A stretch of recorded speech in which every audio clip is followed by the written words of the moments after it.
Sportez-vous bien. Sportez-vous bien. L'actualité sportive en partenariat avec Intersport. Jean Sureda. Bonsoir à tous et bienvenue dans Sportez-vous bien. Heureux de vous retrouver, nous sommes ensemble pendant une heure pour débattre avec mes fidèles compagnons de l'actualité sportive de la semaine avec des invités acteurs du sport de haut niveau. Au menu ce soir, les coups de cœur et les coups de gueule de nos chroniqueurs. Lucas Serdic pour son grand retour après avoir mangé des gaufres nous donnera l'agenda de la semaine. Et aujourd'hui deux débats. Le premier sur le retour de la Coupe d'Europe de rugby et le deuxième sur l'actualité du week-end façon pêle-mêle. On va parler de foot, de Formule 1, de tennis, voilà, on va parler un petit peu de tous les sports. Avec nous ce soir, Timothée Rouvière, bonsoir Timothée. Bonsoir Jean. Marek Keta, bonsoir Marek. Bonsoir. Lucas Serdic, bonsoir Lucas. Bonsoir. Mehdi Guillonneau, bonsoir Mehdi. Bonsoir Jean. Et enfin, Maxime Brossard, bonsoir Maxime. Salut. Salut. Enfin, toujours. Oui. Il y a du monde autour de la table, bonsoir messieurs. Bonsoir. Vous avez vu, j'ai quand même Merci. laissé Vous l'avez fait exprès, Merci. Maxime en dernier pour le salut légendaire. Ouais. Voilà. Salut. Ça vous fait plaisir. Salut. Il le dit toujours, en fait c'est inimitable. Ouais. Même si on voulait, on n'y arriverait pas. Moi je suis là, salut. Et on va voir s'il peut le faire sur commande. Bien on sûr. le refait Maxime. Salut. Voilà. C'est fort, hein. Ouais. C'est incroyable. C'est boulot, ouais. On sent on sent que c'est férié quand même parce que on peut parler de votre tenue vestimentaire. Ah ouais, là c'est une catastrophe. Parce que d'habitude, voilà, c'est affreux. si vous nous suivez sur On dirait un prof le de sport. Ouais. Si vous nous suivez sur le YouTube de l'émission, vous pouvez voir que Maxime vient en polo, en chemise, Un peu, ouais. pantalon, un peu fort des fois. Je suis un bobo, ouais. Moi, c'est Timothée qui lit ça. Ouais. Il mange du tofu et il vient en trottinette électrique, quoi. Merci Timothée, quoi. Non, je suis plus le professeur Mégo, moi.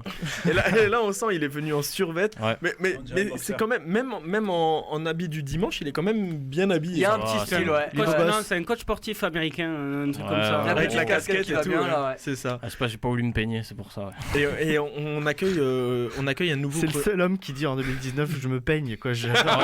J'aime tellement quoi. Et ouais, je me peigne. Je me peigne quoi. J'adore ça. Ben Marek, il aura plus besoin de se peigner lui. Hein. Et justement, La transition est transition. Transition. On accueille un nouveau chroniqueur, Monsieur Fabien Martin. Fabien Keta. On voit bien là la caméra, là, ça va. Marek Barthez. Est-ce que tous les grands sportifs avaient le crâne rasé? C'est vrai, Zidane, J'ai que ça à dire, maintenant je peux m'en aller. Merci. Même David Louise. Hein. C'est vrai, Non. c'est vrai. David c'est vrai. Luiz avec Ah, lui. ça lui va bien. il a eu. C'est pas mal cette petite coupe là. Merci Bon, les amis, merci. ouais. Et nous, avec Mehdi, on court pour une fois après l'émission, parce qu'on va juste à côté, Et ouais. au Pour une stadium. fois. Il y a Rodez-Lens, on va en parler dans l'agenda tout à l'heure. Je vois que vous êtes en forme, on va pouvoir démarrer avec les coups de cœur et les coups de gueule. Sportez-vous bien. Les coups de cœur et les coups de gueule.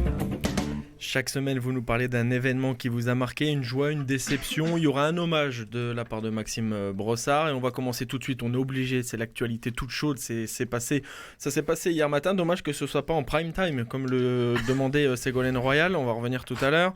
Mais on va parler de la Fed Cup. On va parler de l'exploit, de l'énorme performance du tennis féminin. Oui, il fallait se lever tôt. Timothée pour Rouvière. suivre, voilà, merci. Il fallait se lever tôt pour suivre cette finale de Fed Cup. C'était France-Australie, donc en Australie, donc compliqué de faire du prime time comme on disait.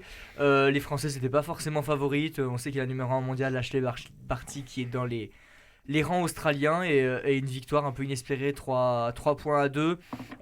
C'est vrai que c'est un peu inespéré parce qu'au vu du tableau du tennis féminin français, c'est très compliqué. Dans les 5-6 dernières années, le meilleur résultat ça a été un quart de finale en Grand Chelem. C'est vrai que les Elle a têtes survolé le d'affiche- week-end, là, par voilà, contre, c'est hein, ça. c'est- Les têtes d'affiche Mladenovic et Garcia, c'est très compliqué, c'est en dents de scie. Elle était sur une série, Mladenovic, il y a quelques mois de 10 défaites de suite, Voilà, etc. On va dire que là, élimination au en un premier week-end, elle a remboursé 4 ans La de totalité. carrière catastrophique. Oui, parce que quasiment. voilà, donc c'est Caroline Garcia qui a un petit peu subi une défaite assez sévère contre la numéro 1 mondiale 6-0, 6-0 lors de la première journée. Mladenovic a heureusement égalisé. Pauline Parmentier a perdu contre une Australienne et Mladenovic qui signe l'exploit du week-end en battant la numéro 1 mondiale et après c'est le double qui a fait le reste et c'est vrai que c'était aussi le premier capitanat pour Julien Beneteau, l'entraîneur qui a pris le commandement en juin 2018. Il avait fait le doublé, lui, garçon-fille. Alors, garçon en tant que joueur, parce qu'il fait partie Oui, de l'aventure ouais. 2017. Oui, quand la France avait gagné tout à contre la fait. Belgique, mais Et après, là, voilà. il gagne en tant que Et là, il capitaine. gagne en tant que capitaine avec les filles. Donc il fait Fed Cup, Coupe Davis, ça Donc c'est un beau pas mal. doublé. Ouais. Et c'est vrai qu'il avait récupéré l'équipe dans un état assez piteux parce que la France avait perdu en 2016 contre la République tchèque. Il y avait eu cette affaire du LOLgate, voilà, à Strasbourg en France. Il y a eu cette affaire du LOLgate où Caroline Garcia disait qu'elle voulait en fait tout simplement se concentrer sur sa carrière individuelle et ses coéquipières lui avaient répondu par un LOL sur les réseaux sociaux qui n'était pas passé. Elle a décidé de se retirer de l'équipe de France ensuite. Elle était revenue en quart de finale et victoire contre la Belgique en quart, victoire contre la Roumanie de Simona Alep en demi et la victoire contre l'Australie. Donc ça fait plaisir dans cette équipe de France qui, avec ces filles qui arrivent à se transcender en compétition. Et moi, j'ai lancé un coup de gueule tout de suite. Là, c'est sûr. Allez. Alors, on parle beaucoup de sport, mais on est obligé un petit peu de parler de politique par rapport à ce qui s'est passé. Moi, de la part de Ségolène Royal, je trouve ça juste complètement indécent ce qu'elle peut dire sur les réseaux sociaux et qu'en plus France Télévisions lui répond avec une grande gentillesse et puis qu'elle en remet une couche. En gros, elle se demandait pourquoi elle se plaignait, pourquoi déjà les médias n'en parlaient pas, alors que RMC, la radio RMC a coupé ses programmes pour mettre le double en direct, que France Télévisions s'est passé sur France 2, s'est passé sur France 3 en direct aussi, que Beansport a passé le match en direct, ils étaient en direct depuis 4h du matin aussi. Et en plus, elle se plaint que ce soit pas en prime time. Va falloir lui apprendre aussi le décalage horaire parce que je vois que c'est compliqué. C'est juste une récupération politique parce que si elle avait suivi le match réellement, elle aurait vu que c'était en Australie et que c'était décalé. Juste la récupération politique, on sait que c'est un jeu pour eux, etc. Mais il faut juste arrêter parce qu'en plus, ça devient ridicule au Ah oui, possible. mais voilà, c'est ridiculisé aux yeux du monde entier et voilà. Jean Sureda, président. C'est ça. On est d'accord? On est d'accord. Bravo, Jean. Non, mais au bout 2022. d'un moment, faut arrêter 2 minutes, quoi. Oui. Je veux bien qu'on parle pas de politique parce qu'on est une émission sportive et on parle que de sport, on essaye de le faire correctement. Mais bon, quand on voit que... Enfin, moi, ça m'énerve de voir ce genre de tweet totalement débile. Désolé pour elle, mais c'est juste débile, quoi. Enfin voilà, on va parler d'autre chose. On va parler du Stade Toulousain parce que là aussi, ils nous font plaisir. Oui. Le retour des internationaux, Oui. Lucas Serdic, c'est votre coup de cœur Oui. sur le Stade Toulousain. Belle performance contre Clermont, c'était le remake de la finale du top 14. Oui, le stadium a le sourire.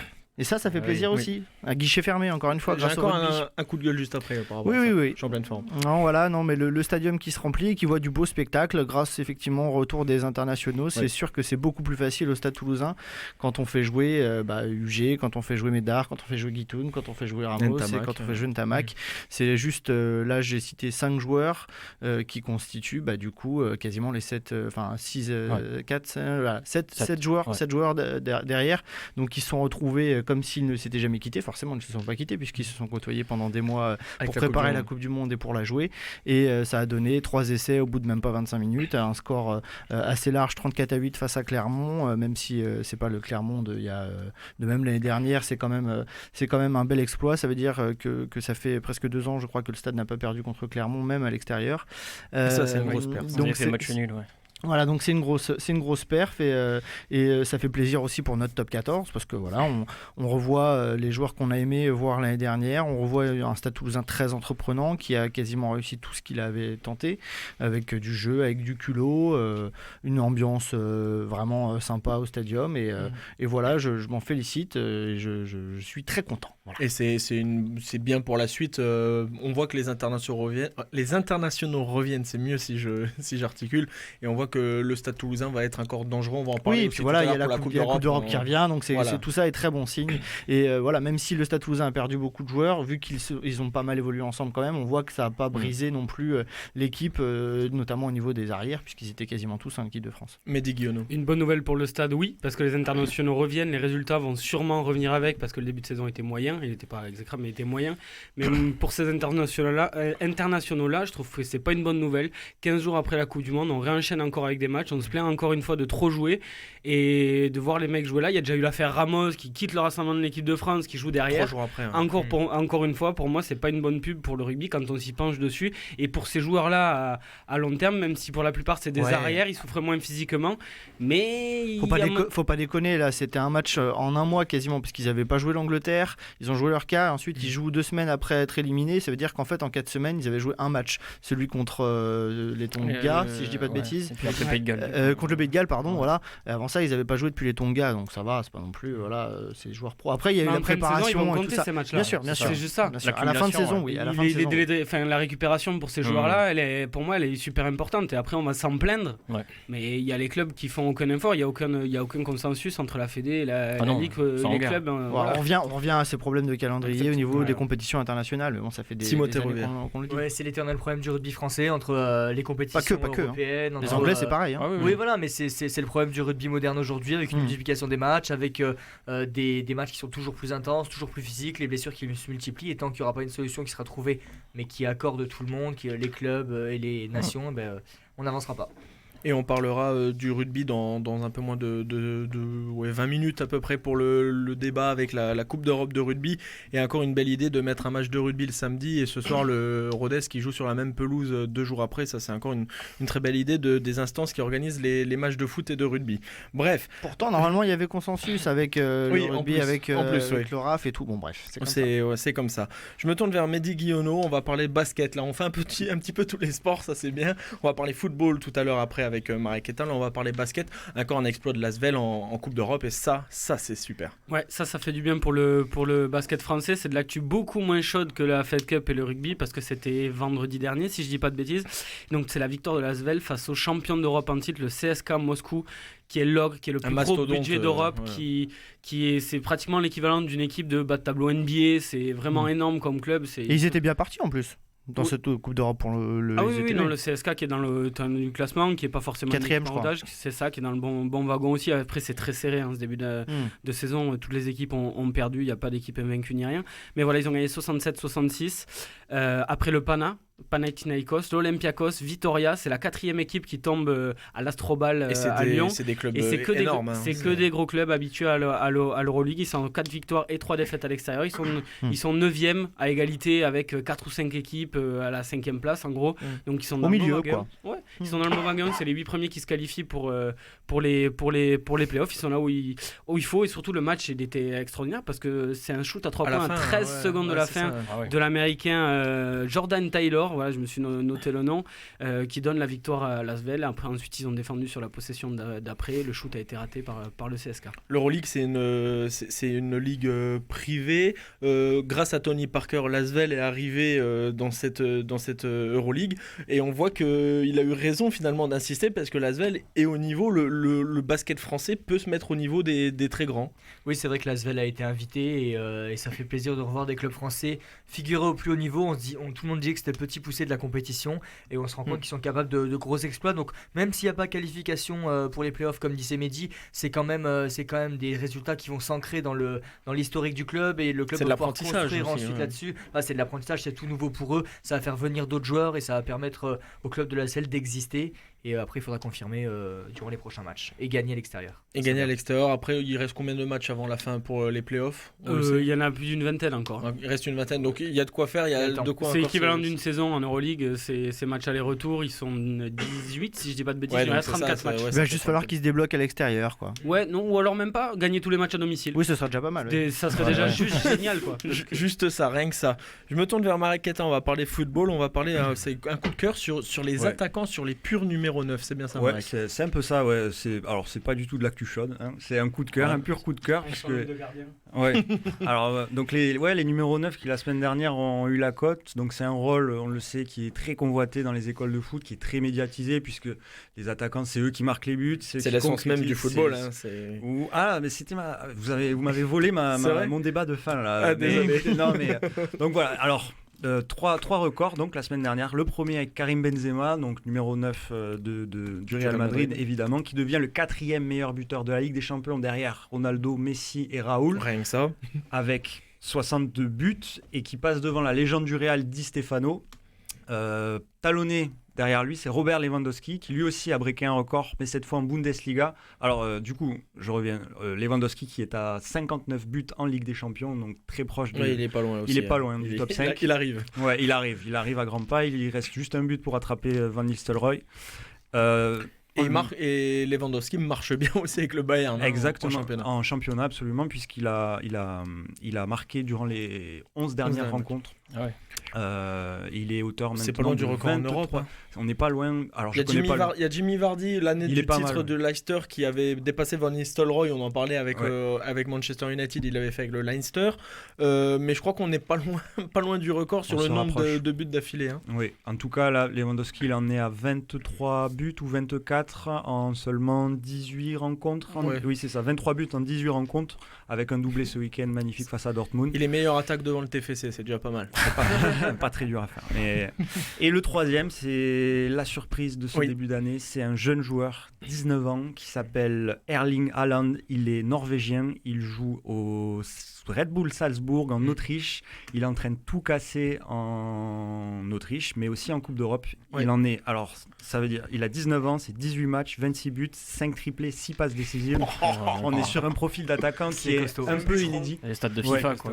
Tu joues à la console. C'est un joueur. Ce que je trouve intéressant chez lui, c'est on est un joueur d'1m92, gaucher, un peu comme Giroud, mais c'est un joueur de pivot. À la Icardi, c'est un grand finisseur, mais il a une espèce d'impulsion dans sa façon de se déplacer. Il apporte une espèce de puissance physique très intéressante, un profil qu'on connaissait pas encore jusqu'à présent. Enfin, c'est mon avis. Okay. Timothée Rouvière. Oui, c'est vrai que les profils des numéros 9 des grands clubs européens sont très très divers.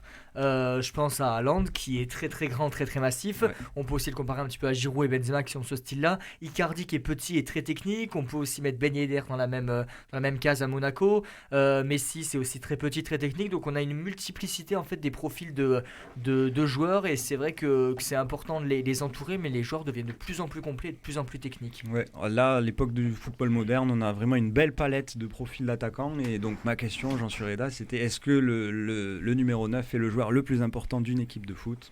La réponse, messieurs, à débattre, mais voilà. Ça dépend des schémas. Ça dépend. Absolument. Oui. On en parlera. On pourra faire un débat. On en fera un débat. Et on va terminer ces coups de cœur et coups de gueule avec vous, Maxime Brossard. Ouais. Alors, on se 11 novembre, c'est un coup de clairon sur les sportifs, tombés durant la Grande Guerre. Ouais, je voulais rendre hommage un peu à tous ces sportifs qui sont tombés pendant la Grande Guerre, ce jour d'armistice, donc. Surtout par rapport notamment aux nombreux sportifs français. Il y en a eu 424 quand même qui sont décédés durant le conflit, avec des noms qui nous parlent tous, comme Roland Garros, Jean Bouin, Aimé Giral, Alfred Armandi aussi. Comme vous pouvez le voir, il y a quand même pas mal de joueurs de rugby en fait. Ça s'explique par le fait que le rugby a été le sport le plus touché pendant la Première Guerre mondiale. Au total, donc, sur ces 424 internationaux, il y a eu 121 joueurs de rugby qui sont morts, 89 footballeurs, 77 cyclistes, 52 athlètes donc, et 27 boxeurs et 23 fleuristes. Voilà. Donc ceci, tout pays confondu en fait, parce qu'après le rugby a été notamment touché au niveau des Britanniques et des nations du Commonwealth. Je pense notamment à Dave Gallagher qui est le capitaine emblématique des All Blacks, qui est mort en 1917. Lui, en fait, d'ailleurs, il y a un trophée qui a été créé à son nom en 2000. C'est quand la Nouvelle-Zélande vient en France pendant la tournée de novembre, en fait. Ils remettent en jeu ce trophée, là, voilà, donc en la mémoire de ce soldat disparu qui était le capitaine des All Blacks. Et pour revenir à Toulouse, en fait, je vais vous reparler aussi d'un monument que vous avez forcément vu à Toulouse en vous promenant pas loin des allées de Barcelone. C'est l'Héraclès Archer, donc c'est une statue, vous voyez le grand archer là, qui est situé donc, voilà, vers les allées de Barcelone, vers le canal de Brienne, voilà, par là-bas. Donc c'est une œuvre du sculpteur Antoine Bourdelle. En fait, ça a été créé à l'initiative d'un homme qui s'appelait Paul Vauvoinel. En fait, c'était un docteur. Il était écrivain et journaliste aussi, mais il était passionné de sport. Et en fait, il a voulu rendre hommage à tous les sportifs toulousains qui étaient morts pendant la Première Guerre mondiale. Donc. Et il avait surtout une idole, cet homme, c'était Alfred Messonnier, en fait. Alfred Messonnier, c'était le demi de mêlée et l'ouvreur du Stade Toulousain, de la grande époque du Stade Toulousain, donc, qui est mort en 1914. Ce joueur, en fait, c'était le stratège de l'équipe qu'on a surnommée la Vierge Rouge, en fait. C'est la première équipe de rugby en France qui a été championne en 1912 en étant invaincue, en terminant la saison invincible. Et donc, quand il en a appris sa disparition, à partir de 1925, le monument a été érigé pour rendre hommage à tous ces sportifs toulousains, ou même tous les sportifs qui sont décédés durant le conflit. Et c'est un bel hommage de la part de Maxime Brossard pour ce 11 novembre, pour les sportifs qui sont morts durant la Grande Guerre. On pense à eux bien évidemment, et on va reparler de sport nous avec l'agenda de la semaine dans 10 secondes, même pas tout de suite. Sportez-vous bien ? L'agenda sportif. L'agenda de la semaine que vous terminez, on va tout dire à nos auditeurs. Lucas Serdi. Je n'ai pas tout à fait terminé. C'est les Non, gaufres. mais c'est bon, ça ira. C'est les gaufres qui ont pris du temps, c'est ça ? Oui, c'est ça, exactement. Et accessoirement mon enfant. Ah oui, c'est vrai. Il va bien ? Il va très bien. Merci. Allez, Merci pour lui. L'agenda de la semaine avec vous, Lucas Serdic. Et bien évidemment, encore une fois, une actu chargée. Et on démarre avec le rugby. Le rugby, la Champions Cup, on en parlera un petit peu plus tout à l'heure, mais ce sera la première journée. Et on a un club de la région que ça va concerner, évidemment, le Stade Toulousain, qui va se déplacer pour cette première journée sur la pelouse de Gloucester, vendredi à 20h45. Le Stade Toulousain qui va bien, on l'a déjà dit, qui a gagné contre Clermont 34-8, puisque les internationaux sont de retour. Mais il y aura aussi la première journée de Challenge ce week-end avec deux clubs qui nous intéressent. La petite Coupe d'Europe. La petite Coupe d'Europe, on va dire ça comme ça, que vous êtes médisants. C'est parce que Pau y participe, c'est ça ? Exactement. Samedi à 16h, Pau se déplacera sur la pelouse de Leicester, alors que Pau a gagné une bien belle victoire, n'est-ce pas, sur la pelouse de Bayonne ce week-end, 9-3. Ah oui, 9-3. 9-3, c'est ça. Du coup, le Castres Olympique aussi va jouer à la même heure, 16h, sur la pelouse des Dragons. On ne sait pas où c'est, mais... non, je déconne. Les Dragons, on connaît bien. C'est à Newport. Voilà, c'est ça, Newport. Égal. Le CO qui a gagné aussi ce week-end difficilement sur sa pelouse face à Brive, 28-26. Le CO qui est 11e, le Stade Toulousain qui est 8e, et Pau qui est 3e. Voilà, top 14. Magnifique. Étrange. Pau sur la pelouse de Leicester, ils ne vont pas avoir de Pau, n'est-ce pas ? Vous l'avez trouvé tout seul. Jean Sureda. C'était toi ça, Jean. Ouais. Voilà. Vous balancez quand On dit ce qui se passe avant. Il m'a demandé de le noter, alors je vous le dis quand même. C'est une catastrophe. Voilà. Un mot de Pro D2 ? Oui, Pro D2, tout à fait. 11e journée le week-end prochain avec le déplacement de Colomiers sur la pelouse de Vannes. Ce sera vendredi à 20h. Le Colomiers qui va bien, qui a écrasé Carcassonne ce week-end 40-15 et qui est 5e du championnat, égalité avec Soyaux, 4e. L'autre match qui va nous intéresser, deux autres matchs. Vendredi à 20h45 dans la foulée, Carcassonne qui accueille Provence. Carcassonne est 7e. Et dimanche à 14h25, l'affiche, on va dire, un petit peu entre Grenoble qui est en tête du championnat contre Montauban 10e, qui a gagné contre Biarritz 15-14 le week-end dernier, mais surtout qui a deux matchs en retard. Donc Montauban, on peut considérer qu'ils méritent un peu mieux que leur 10e place. Voilà pour la Pro D2. En Fédéral 1 aussi, on a eu un week-end riche avec une belle affiche. Malheureusement, Blagnac s'est fait rouster. S'est fait un petit peu rouster sur la pelouse d'Albi. On pouvait un petit peu s'y attendre. Et en fait, Albi, quand même, voilà. Il y a eu beaucoup de blessés, quoi, Blagnac. Il y a une hécatombe. Non, mais c'est vrai en plus. C'est vrai, il y a 6 ou 7 blessés. Mais après, je pense qu'on aurait quand même perdu, mais peut-être pas aussi largement, quoi. Ouais, donc 30-6, le score final entre le premier et le deuxième de la poule. Albi, maintenant qui est premier avec 5 points d'avance sur Blagnac. Ouais. Tarbes, 3e de la poule, a gagné 34-0 sur la pelouse d'Oloron. Et un autre match s'est joué entre Lavore et Lannemezan, 17-12. Les 3 autres matchs ont été remis. Est-ce qu'il y a de la Fédérale 1 le week-end prochain, Maxime ? Oui, je sais. On ne sait plus. Si, je crois qu'il y a Blagnac-Groyer, mais je suis pas sûr. Ouais, moi je suis pas sûr de moi non plus. C'est pour ça que je vous disais pas tout à fait fini. Vous m'excuserez. Bon, on verra la semaine prochaine. Oui, voilà, je dirais les résultats. Voilà. Exactement. On fait comme ça. Un mot de football, qualification de l'Euro pour l'équipe de France. Et oui, c'est la fin de ces qualifications pour l'Euro. L'équipe de France qui a le moyen de valider son ticket. Déjà jeudi soir à 20h45 en recevant la Moldavie. Donc ce sera pour la 9e journée. Et si jamais il perdait ou qu'il ne se qualifiait pas officiellement, il y aura une dernière session de rattrapage dimanche à 20h45 sur la pelouse de l'Albanie. L'équipe de France qui a donc enregistré le forfait de Blaise Matuidi aujourd'hui et l'appel de Guendouzi, le joueur d'Arsenal. Un mot de Coupe de France aussi, puisqu'on jouera le 128e de finale ce week-end. 7e tour. 128e de finale. Ça c'est beau ça. Avec un beau derby quand même. Enfin non, c'est pas vraiment un derby, mais pour nous, c'en est un. Le RAF qui va se déplacer sur la pelouse d'Auch, ce sera samedi à 14h pour ceux que ça intéresse.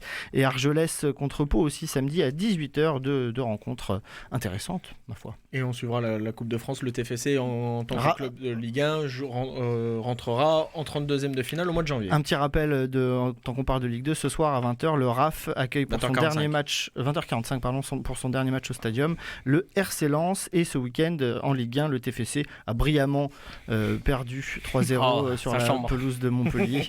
Retour en Ligue 1 à l'extérieur, puisque ce sera TFC OM un dimanche soir à 21h en prime time sur Canal+. On va bien s'amuser au Stadium. Un mot de handball, le Phoenix se porte bien. Oui, très bien même, ils sont 3e de Lidl Star League, derrière l'intoussable PSG et Montpellier. Le Phoenix qui a gagné la semaine dernière à domicile 28-25 contre Istres et qui jouera donc mercredi soir à 20h30 à Chambéry. Ce sera à suivre sur beIN pour ceux qui ne peuvent pas aller à Chambéry dans le cadre de la 9e journée. Un mot de basket, de volley, on termine pêle-mêle un petit peu. Ouais, le basket avec la Jeep Elite, la 9e journée. Pau qui va accueillir Cholet samedi à 20h. Pau qui a perdu 77-70 à Limoges. En volley, en Ligue A, Toulouse va accueillir 7. Ce sera vendredi à 20h dans le cadre de la 7e journée. Il faut dire quand même en boxe, parce que là ça va intéresser au moins Maxime de cette table, qu'il va y avoir le combat dans le cadre de championnat du monde WA lourd léger. C'est quel poids lourd léger déjà, Maxime? C'est entre 80 et moins de 90. 80-90. Il n'y a que la boxe pour associer lourd et léger dans la même phrase. Je suis léger, moi. Vendredi 22h15, Goulamirian contre Watts. Ce sera à suivre sur Canal Plus Sport. Le Toulousain. Et aussi le Grand Prix du Brésil en F1, le Grand Prix d'Espagne en MotoGP et la suite du Masters en tennis, parce qu'on a tous envie de savoir ce qui se passe. Comme ça c'est complet. On va en parler tout à l'heure de la boxe, de la Formule 1, du tennis, dans les débats pêle-mêle. Vivement. Ce sera fantastique. Et nous on se retrouve dans moins de 4 minutes. À tout de suite.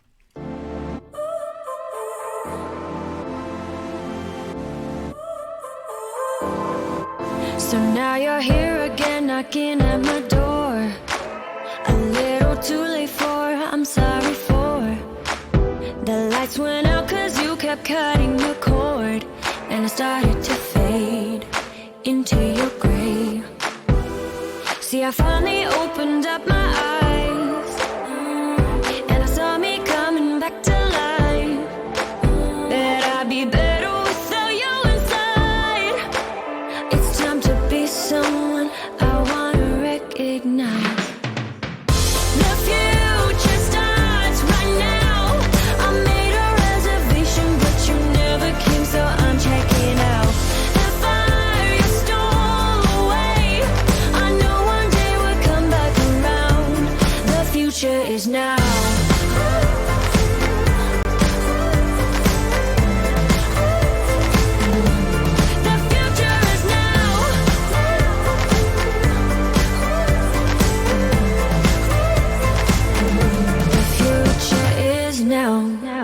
I waited for you in the passenger seat.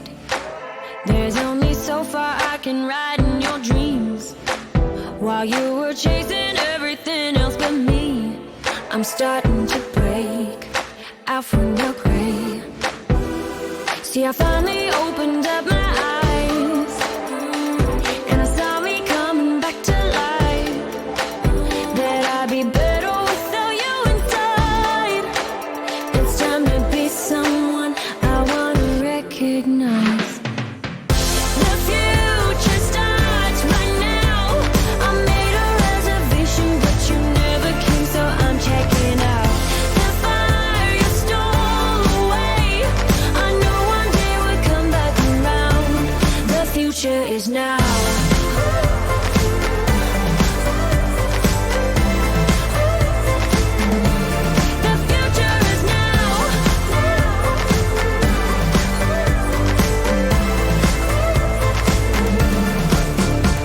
I'm not backing down, 'cause the future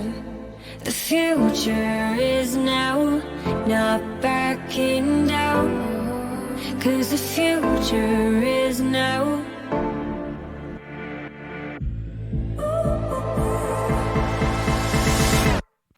The future starts right now. I made a reservation, but you never came, so I'm checking out. The fire you stole away, I know one day we'll come back around. The future is now.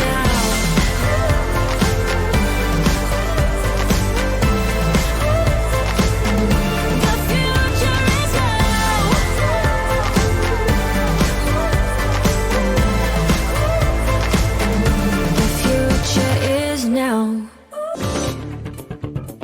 Portez-vous bien. Le débat. Vendredi débute la 25e Coupe d'Europe de rugby. 20 équipes et de 6 pays différents vont au cours de 68 matchs tenter de succéder aux Saracens, vainqueurs en 2019. Pour les clubs français, il faut remonter à 2015 et la victoire du RC Toulon pour retrouver trace d'une victoire tricolore. Messieurs, on ne répond que par oui ou par non et on débat ensuite. Un club français va-t-il ramener le trophée dans l'Hexagone ? Je fais le tour avec Timothée Rouer. Oui. Maxime Brossard. Bon, celle-là, c'est vraiment compliqué. Allez, oui, je suis chauvin, mais... Mehdi Guillonneau. Non. Marek Keta. Oui. On sait qui va le ramener. Voilà. Et Lucas Serdic. Voilà. Ouais. Un mélange de oui, non et de... J'aimerais bien dire oui, mais j'y arrive pas. Bon, Ouais. je me tourne vers le seul qui a dit un club, le Stade Toulousain. C'est le grand favori en tant que champion de France ou pas Je parle pour les clubs français. Hein. Je parle pour les clubs français. Oui, alors du peu que j'ai suivi du top 14, en tout cas, donc oui, le Stade Toulousain, parmi les grosses équipes, c'est un peu la seule qui arrive plus ou moins à s'en sortir avec l'absence des internationaux. Arrêtez-moi, messieurs, si je me trompe. Mais... Bah, c'était pas top avant qu'ils reviennent, c'était franchement. C'était pas top. Mais en tout cas, oui, Stade Toulousain. Tu as bien fait. Il a bien tenté. Hein. Je partage exactement le même avis que Marek. Pour moi, dans les clubs français actuellement, le seul qui est capable de rivaliser Oui. au niveau du rugby, au niveau de la Coupe d'Europe, pour moi c'est le Stade Toulousain parce que les autres clubs français, je pense notamment au Stade Rochelet, à l'ASM, au Racing ou encore à Montpellier, je pense vraiment qu'ils vont se concentrer sur le top 14 parce qu'il y a eu un début de saison assez délicat, donc il faut que les forces vives partent là-dedans. Et pour Lyon qui est en tête du championnat, ça n'a jamais trop réussi la Coupe d'Europe, donc C'est les débuts surtout. C'est exactement ce que je voulais dire.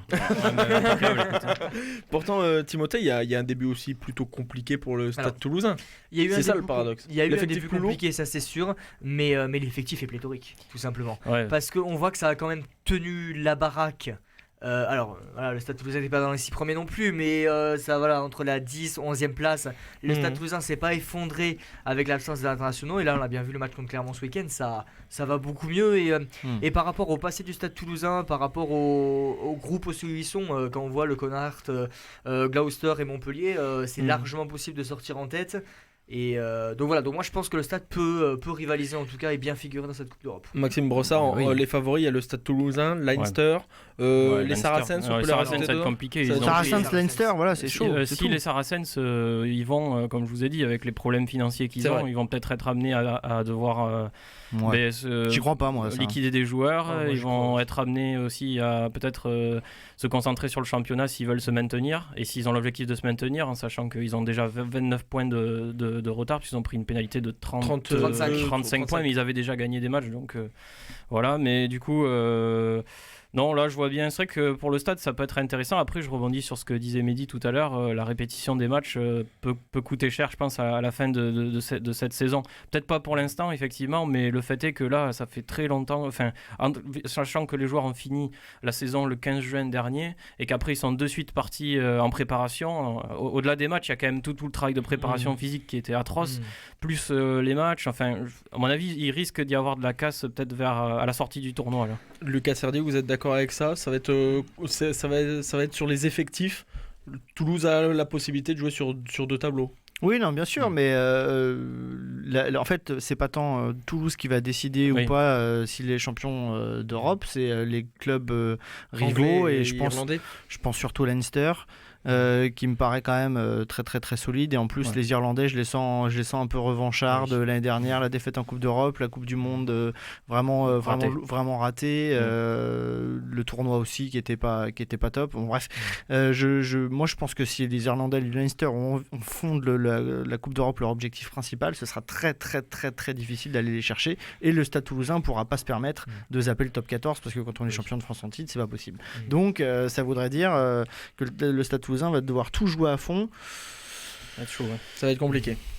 Ouais. Moi, je pense que ça va être de plus en plus compliqué pour les clubs français d'être champions d'Europe et de jouer le top 14 en même temps. Ouais. On rappelle que le Stade Toulousain et le Leinster sont les deux équipes les plus titrées sur le plan européen pour les Coupes d'Europe, avec 4 succès. Le dernier pour le Leinster, c'était en 2018 et ils sont vice-champions d'Europe après une défaite contre les Saracens l'année dernière. Et pour Toulouse, il faut remonter à 2010, Maxime Brossard.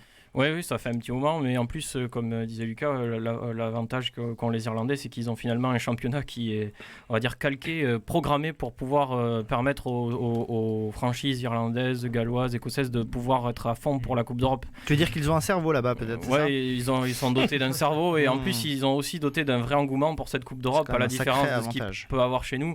Où, bon, la Coupe c'est à d'Europe, cause du top 14, nous. Le top 14 est.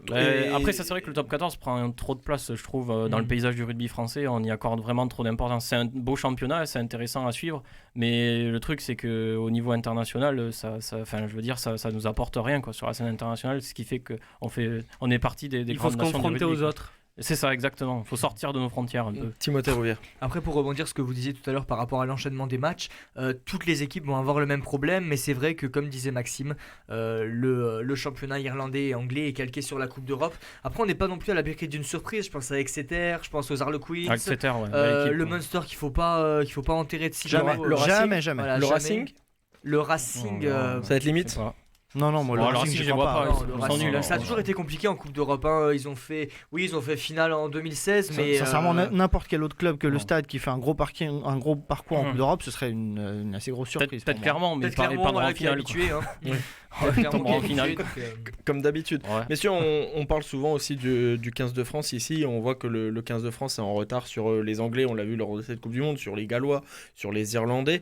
Est-ce que ça se ressent aussi au niveau des clubs ou pas ? Non, moi je pense pas. Sur les franchises galloises et les franchises écossaises, elles sont quand même pas très. Enfin, sont faibles. Le mot est un peu fort. L'année dernière, les franchises écossaises sont pas trop mal sorties. Il y en avait deux en quart, je crois, non ? Ouais, c'était une première, je crois. Mais historiquement, je veux dire que bon, c'est pas. Oui, c'est vrai. Et c'est-à-dire que eux, ils sont obligés de faire un choix. Ils peuvent pas avoir les clubs et l'équipe nationale. Ils ont pas assez de joueurs. Donc, soit ils font le choix d'envoyer une équipe loin dans une compétition, soit ils font le choix d'avoir beaucoup de blessés dans l'équipe nationale, quoi. C'est ça le problème. Après, tout simplement, c'est quand même très très rare les clubs, on le voit très peu en France et peu aussi en Angleterre, les clubs qui ont uniquement des joueurs de leur pays dans leur effectif. Donc, l'Irlande. Les Irlandais. À part les Irlandais, je suis d'accord avec vous. Même les Gallois. Les Gallois aussi. Les Anglais, pas mal. Oui, mais c'est 2 ou 3 franchises. Si on prend l'exemple du championnat de France, c'est quand même rare des clubs qui ont uniquement des Français qui sont titulaires. Donc, ça reflète pas beaucoup par rapport aux autres nations. Voilà, ça reflète pas beaucoup par rapport aux autres nations. Mais c'est vrai qu'il y a quand même une culture anglo-saxonne du rugby, donc ça se ressent dans les résultats des clubs anglo-saxons. C'est-à-dire que vous pouvez miser à fond, on va dire, la Coupe d'Europe, surtout si vous êtes en Pro 14, donc dans le championnat irlandais, gallois, écossais. Il y a même des franchises sud-africaines. C'est un peu un pêle-mêle de. Et du coup, parce qu'il y a déjà, il n'y a pas de descente. Donc en fait, imaginons que vous faites une saison catastrophique, vous pouvez toujours vous dire allez à fond la Coupe d'Europe, on s'en fout, on va pas descendre. Tandis qu'une équipe comme le Stade qui, disons, un peu et serait dans une situation où elle serait en difficulté en championnat ou comme le Racing par exemple. Puis c'est trop la honte. Ouais, c'est ça. C'est trop la honte de descendre. C'est trop la honte même d'être 12e. Quoi. Ouais, c'est vrai. Le Stade, il l'a vécu il y a 2-3 saisons, je me souviens plus quand. Il y a 3 ans. Franchement, c'est pas possible. Donc c'est pas possible. Il y a plus de pression au niveau de. Il n'y a rien qui rattrape un mauvais championnat. Ah, c'est sûr. Et la finale cette année se disputera en France, ce sera au Stade Vélodrome de Marseille. Et justement, petite question, messieurs. Alors, la bonne idée. Maxime ne répond pas parce qu'il l'avait trouvé. La France a reçu avant cette année 4 finales de Coupe d'Europe. Où ça ? Paris-Lyon. Alors, Paris où ? Au Parc des Princes. Ok. Lyon. Dans le stade. Ok. Ensuite, il m'en manque 2. Marseille. Qui a dit Bordeaux ? Moi. Maxime. Bordeaux. Et il en manque un. Parc des Princes, Toulouse, non ? Chabandelmas. C'est quand même le plus facile. Le plus facile. Stade-Denis. Stade de France. Stade de France. Donc voilà, et à chaque fois, les clubs français ont été en finale. Alors c'est pour 4 défaites et une victoire. Non, ça peut pas être ça. Bah si, il y avait une 12. Ah, il y a eu 2 fois au Stade de France. Non, il y a une confrontation franco-française. D'accord. Toulouse-Biarritz. Oui, Toulouse-Biarritz. Au Stade de France. C'est ça, c'était au Stade de France. La première en finale, c'était en 98. C'était Basse qui avait battu Brive. 19. Le Grand Brive. À Bordeaux. C'était à Bordeaux et Lyon. Le Brive d'Entamac, non ? Non, Brive. Ntamak, il a pas joué à Brive, non. Ah bon ? Penaud. Il y avait Penaud et le père de. Alain. D'accord, pardon. Alain Penaud, le père de Damien. Et la dernière finale en France, c'était en 2017 où les Saracens avaient battu Clermont, encore un club français. Donc voilà, il y a beaucoup de clubs français. Un mot sur le niveau, messieurs, pour terminer sur ce débat, le niveau global de cette Champions Cup. On le situe où ? Est-ce que ça progresse ? Est-ce que c'est l'excellence du rugby européen ? Ça, on est d'accord, il n'y a rien au-dessus. Mais est-ce que le niveau augmente ou stagne ? Voilà, on se situe où là en ce moment ? Il augmente chaque année. Je prends l'exemple du championnat de France où avant on avait 3-4 équipes qui pouvaient se battre pour le titre de champion de France, et là on en a une bonne dizaine. Et pareil, dans les championnats étrangers et anglais aussi, ça devient de plus en plus concurrentiel. La bonne idée, ce serait effectivement de faire une petite super coupe, un peu comme on a le mondial des clubs en foot, pourquoi pas un petit. Ça a existé, ça a existé. Mais pour jauger un petit peu. Le Stade Toulousain avait affronté, il me semble, je crois que c'était l'Auckland Blues ou quelque chose comme ça. Je perds la bêtise. Ils s'étaient fait rouster, une catastrophe. Ils avaient pris 60 points, je crois, un truc comme ça. Oui, carrément. C'était fou. Ce serait intéressant de voir. Ouais, ça serait vraiment bien. Mais ça n'existe plus du coup. Non, ça a été arrêté du coup parce que ça n'a eu aucun intérêt. Mais il y a quelques années, je sais pas si vous vous souvenez, il y avait eu un match amical. C'était les Sharks, c'était les Sharks de Durban qui étaient venus jouer un match amical contre le Stade Toulousain ici. Ah ok. Et je crois le Stade avait gagné de peu, ou enfin c'était assez serré du coup. Et je pense que ça doit être intéressant de voir maintenant. Le problème c'est qu'ils ont les saisons décalées. C'est ça. Aussi, en fait, pour eux c'était un match amical. C'était un match de préparation pour eux, je me rappelle. Le niveau, Lucas, il est quand même correct. Il est plus que correct. Il est incroyable. Il est très bon, mais bien sûr. Évidemment, la Coupe d'Europe c'est quand même un délice à regarder. On le voit avec la Coupe du Monde où il y a eu le Pays de Galles et l'Angleterre qui sont arrivés dans le dernier carré. C'était très bon. Ça montre que le rugby européen il va quand même mieux que depuis 2015 où il y a eu l'Australie qui s'est pris une rouste par les Anglais ensuite qui battent la Nouvelle-Zélande, qui sont, enfin bref, on en avait parlé déjà ici. Non, l'Europe se porte très bien et la Coupe d'Europe en est la belle vitrine. Et on suivra la performance des clubs français, plus particulièrement forcément du Stade Toulousain lors de cette Coupe d'Europe, en lien avec bien évidemment le top 14. On en a parlé, on en parlera sur vos coups de cœur, vos coups de gueule bien évidemment lors de cette saison de Coupe d'Europe. Et nous on se retrouve tout de suite là dans moins de 10 secondes pour faire le débat pêle-mêle là, tout de suite. Sportez-vous bien. Le débat. Et le deuxième débat regroupe 3-4 sports, messieurs. On va parler actualité, on va parler football, tennis, Formule 1 et un tout petit peu de boxe avec Maxime Brossard tout à l'heure. On va voilà, juste une annonce. On va commencer par le football, la patate chaude, la patate très très chaude. Le TFC va-t-il encore faire des miracles dans l'opération maintien ? 3 défaites de suite contre Rennes, Lyon, Montpellier. Ils vont recevoir Marseille, Nantes, Monaco. Voilà, je me tourne vers Mehdi Guillonneau, le supporter du TFC. C'est inquiétant ou on est dans la continuité de ce qui se passe depuis 5 ans ? Juste avant de vous donner la parole, on le rappelle, en 2015, le TFC a fini 17e, en 2016, 17e, en 2017, 13e. Grosse saison. En 2018, barragiste victorieux contre Ajaccio. L'année dernière, 16e. Et là, après 13 journées, 19e, en sachant que le 20e, Nîmes a un match en retard. On en est où ? On tourne autour, on va finir par tomber dedans. Dans la Ligue 2, je pense que c'est inquiétant. Enfin, pour beaucoup, c'est inquiétant. Moi, ça ne m'inquiète toujours pas, parce qu'encore une fois, la Ligue 1, on fera le point à la 33e journée, parce que c'est la foire d'empoigne. On est à 7 points de l'Europe. Hein. Donc le TFC joue encore l'Europe. C'est très très serré. Et pourtant, le niveau est catastrophique. C'est abyssal. Il a raison. Ce qu'on a vu ce week-end, c'est tout ce qu'on ne voulait plus revoir. Les 4 premiers matchs d'Antoine Camboré avaient apporté autre chose. On a joué dans un nouveau système. On avait 4 attaquants. Et là, en fait, on est revenu à ce qu'on faisait juste avant avec Alain Casanova, c'est-à-dire un milieu avec 3 milieux il a eu peur de Montpellier, plutôt défensifs. J'en sais rien, il a voulu densifier son milieu parce que Montpellier joue dans un système. Parce qu'il l'a dit aussi, les deux défaites dans les arrêts de jeu à vouloir aller chercher la victoire, du coup on n'a pas privilégié le match nul, il les avait là quoi. Ça s'appelle du gain petit, mais du coup t'en prends 3. Exactement, du coup t'en prends 3 au lieu de t'en marques 0, ça change. Au lieu de continuer sur une lignée où la plupart des gens étaient enthousiastes malgré les défaites, où les gens étaient même il y avait quelque chose dans le jeu, il y avait non, même Pierre Ménez. Exactement, on voyait que Toulouse jouait mieux. Non, on revient à l'ancien temps, on va dire, et on rebétonne et on prend 3-0 quand même. Donc voilà, il y a même plus pas d'enthousiasme, il n'y a rien. Et il y a Delors qui nous en met un. Ça comme d'habitude, dans les congrès, vous pourrez nous en mettre un aussi.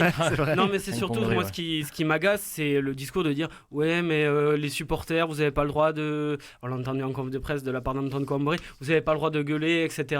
Vous contentez-vous de supporter même dans les moments comme ça.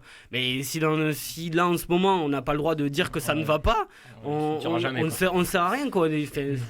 Voilà, ça m'inquiète. Je suis très inquiet du discours du club et notamment de l'entraîneur Antoine Camboré en ce moment. Et je sais de quoi je parle, les auditeurs maintenant le savent, je suis supporter de Sochaux qui est en Ligue 2 mais qui pendant 3-4 ans jouait le maintien. Nancy c'était la même chose, Metz c'était la même chose. Au bout d'un moment ça passe pas et ça va tomber en Ligue 2. C'est ce qui pend au nez clairement du TFC si rien ne change. Oui, préciser. Clairement ça fait 10 ans, moi je crois ça fait 10 ans. Je me regardais en plus ce week-end dans le train en revenant de Reims. Et pourtant il est jeune Timothée Rouvière, je peux vous le dire. Nostalgique quand Toulouse jouait la Coupe d'Europe ou les barrages de Coupe d'Europe. Liverpool. Mais non, mais c'est triste, mais ça joue mal. Ça fait quoi? Ça fait presque un an que Mehdi est dans l'émission et chaque fois il se plaint parce que Toulouse joue mal. Il y a rien qui change, les joueurs changent. C'est peut-être de la faute de Mehdi finalement. Ah bah celui qui jamais satisfait. Il est trop exigeant. Trop d'exigence. Et non, c'est triste à voir. Il y a pas d'intention de jeu, il y a pas de plan de jeu, il y a aucun joueur qui ressort de jouer. Et moi, ce qui me rend triste, c'est pour Gradel qui est un super joueur et qui, si je suis désolé. Gradel est un très bon joueur. Mais il y en a beaucoup d'autres, il n'y a pas que lui. Oui. Il y a des très bons joueurs et je suis désolé, Toulouse les tire vers le bas. Mais Gradel, il a une sale mentalité, je suis désolé. Mais on cherche pas la mentalité. Oui, alors je me rappelle avoir fait un coup de cœur là, il y a quelques semaines sur Comboiré. Bon, ça arrive à tout le monde de se tromper. Non, c'est pas fini. La sauce elle prend difficilement. Il va falloir remuer quand même encore un peu. Y aller avec même des pagaies, je sais pas. Mais non, après peut-être, du coup, ça fait plusieurs années que j'y réfléchis, que le niveau du TEF est un peu catastrophique, etc. Mais pourquoi la Ligue 2, est-ce que ce serait pas un mal pour un bien finalement? Non, économiquement, c'est pas possible. Mehdi veut pas du tout. Mehdi, répondez Mehdi. C'est un discours qu'on entend souvent, mais non, c'est une catastrophe. L'année prochaine, je le rappelle, tous les clubs vont gagner en plus 30 ou 40 millions. Et c'est l'année où il ne faut pas descendre pour tout le monde. Et ça serait une catastrophe pour n'importe quel club qui descend. Et c'est cette raison-là. Et puis même pour se restructurer, c'est très compliqué quand on voit l'effectif du Toulouse Football Club. Il y a plus faible. Déjà, il y a beaucoup plus faible sur le papier, encore une fois, parce que collectivement, le TFC, c'est abyssal, c'est le néant. Mais ça veut dire que tu perds beaucoup de joueurs, il faut tout restructurer, c'est très compliqué, trop compliqué. Et voilà. Est-ce que c'est pas ça qu'il faut quand même, se réinventer? Parce que là, on atteint un niveau de. Mais sans descendre. Ouais, mais en Ligue 1. Tu vois en Ligue 1. Mais avec un bon entraîneur. Un bon entraîneur. Moi, José Mourinho, je pense que délire. Là, ça peut se délirer là. On y viendra si c'est pas l'entraîneur. Lucas, une victoire sur les 9 derniers matchs. Il y a eu Antoine Comboiré qui est arrivé, une victoire contre Lille, 3 défaites derrière. L'électrochoc, il est plutôt moyen là pour le TFC. Ouais. En fait, l'électrochoc, il peut pas être amené que par un entraîneur, mais on l'a déjà dit plein de fois. C'est un état d'esprit, c'est une équipe dirigeante et c'est des joueurs qui sont boostés. C'est une ville qui s'y intéresse un peu plus, mais bon, on est dans un cercle vicieux. Voilà. Il suffirait que le club enchaîne un petit peu, que l'équipe soit un peu plus enthousiasmante, que quelques joueurs conquièrent le cœur des supporters, qui nous donnent une bonne raison de suivre un match du TFC, d'aller les supporter. Et ça pourrait repartir, on dit ça à chaque fois. Oui, c'est ça. L'épopée en coupe, je m'en fous. J'ai joué. Non, mais je veux dire, le TFC qui nous a fait vibrer, on en a parlé il y a quelques années, il y a 10 ans maintenant, quand ils ont fini 3e et qu'ils ont fini 4e aussi une ou deux années après, voilà, avec les Sissoko, avec les Capou, avec Elmander, bref. C'était des joueurs qui nous donnaient envie de regarder les matchs du TEF, même quand on n'aimait pas le TEF. Moi, j'étais pas à Toulouse à cette époque-là. Ça me saoulait de voir que le Toulouse battait le PSG ou quoi. Mais bon, il fallait dire que quand même, quand on voyait Gignac, quand on voyait tout ça, on prenait du plaisir. Et c'est tout. Et ça, c'est terminé. Oui. Il faut juste qu'on reprenne du plaisir. Timothée Rouvière. Parce qu'il ne faut pas se cacher derrière le fait que le rugby soit surpuissant à Toulouse, etc. Il y a plein de... Ok, le rugby est important, mais il y a plein d'autres sports qui arrivent à exister. Non, mais le rugby, dès que ça marche pas, c'est la même chose. C'est la même chose. Mais il y a beaucoup de supporters toulousains qui vont se dire il y a le rugby qui est important à Toulouse, donc le foot peut pas exister. Mais regardez le volley, regardez le hand, regardez la natation. C'est se cacher, ça se passe très bien. Voilà, c'est se cacher. Il faut pas se cacher, il faut pas se voiler la face, tout simplement. Le TFC qui jouera contre l'Olympique de Marseille le dimanche soir chez nos confrères de Canal+, au Stadium, mais il y aura, ce sera comme une finale petit peu. Au stade Vélodrome. Voilà, Stadium Vélodrome. Au stade Vélodrome de Toulouse. Le stade sera coupé en deux. On pourra parler de finale finalement. 75-25, je dirais. Voilà, ce sera le dimanche soir catastrophique quand même, à 21h. C'est le seul club en France où cachez vos maillots violets. C'est pas possible. C'est quasiment partout pour Marseille, à part un ou deux stades. Mais non, je suis pas d'accord. Pas autant. Non, même à Sochaux, c'est pas comme ça. Arrêtez. Il y a les supporters de Marseille à Sochaux. Mais vous avez jamais vu la mer. À Sochaux. Je veux dire qu'à Sochaux, quand Marseille marque, ça fait plus de bruit que quand Sochaux marque. C'est ça que vous êtes en train de dire, Jean Suéda? Parce que ça, je peux vous assurer qu'au Stadium, il y a beaucoup plus de bruit quand quand Marseille marque, quand d'accord. TFC marque. Alors vu ça comme n'a rien à voir. C'est sûr, c'est sûr. Alors Il vu y a comme Toulouse ça, et je suis d'accord. Monaco où à chaque fois Marseille, Monaco, oui, voilà. il y a Monaco aussi. Mais Oui, enfin Monaco, c'est. on est la ville en France où il y a le plus de supporters de Marseille derrière Marseille, on a l'impression. Le souci il est là. Quoi. C'est la pas mal, réserve. ça, Sinon, en tout cas. le TFC devient la baie de Marseille et puis ça c'est bien. Il est en national là. Bon, ça serait bien. Un mot, messieurs, on va parler de tennis avec il y a les Masters de tennis, le dernier tournoi de la saison avant la Coupe Davis. On en parlera la semaine prochaine de la Coupe Davis. Nouvelle formule, ça, on verra comment ça se passe. Je ne sais pas comment ça Ouais, va moi, marcher, il faut que je me penche sur le sujet parce que pour Faut la semaine réviser un prochaine, peu, hein.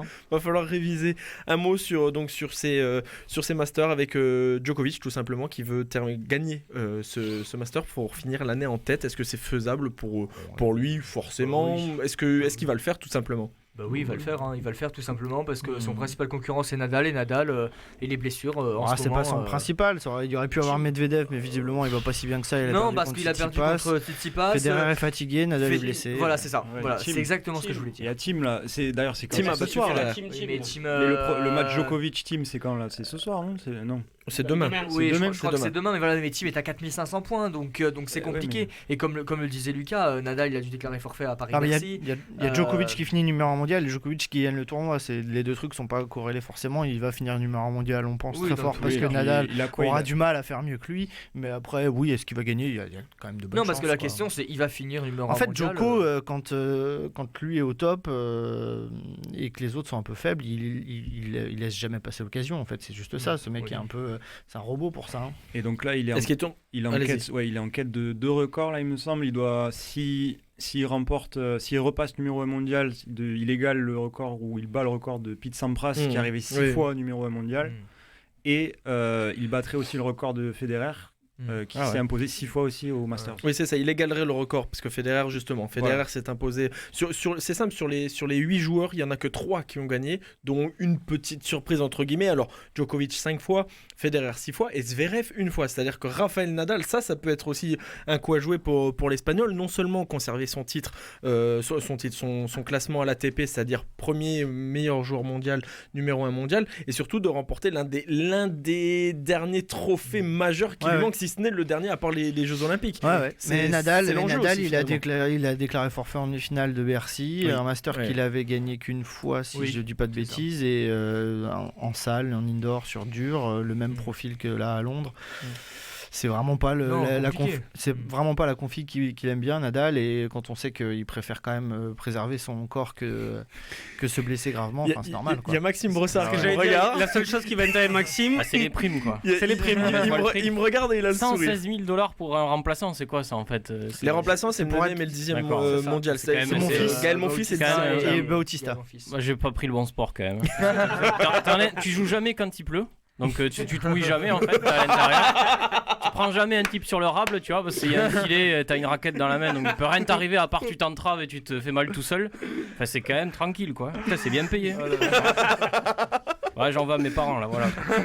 Bon après tu changes de pays toutes les semaines et tu vas faire des tournois et tu passes ta vie dans un hôtel ou sur un cours quoi. Ouais mais c'est quand même bien payé quoi. Ouais ça c'est sûr, c'est bien payé, oui. Ça c'est sûr. Dommage pour les meilleurs. Les 30, 40, les 50 meilleurs. Les meilleurs, ouais. On vient de parler de Nadal, on vient de parler de Djokovic. Bon, Federer, on va gentiment un petit peu le laisser de côté. Il a perdu son premier match. Bon, Go Roger, moi j'y crois.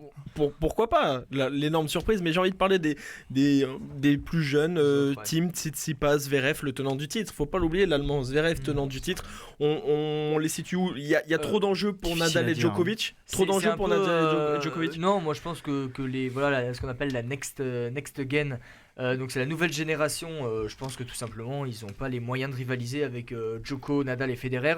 Zverev il était 3e mondial l'an dernier, il est redescendu au 7e rang.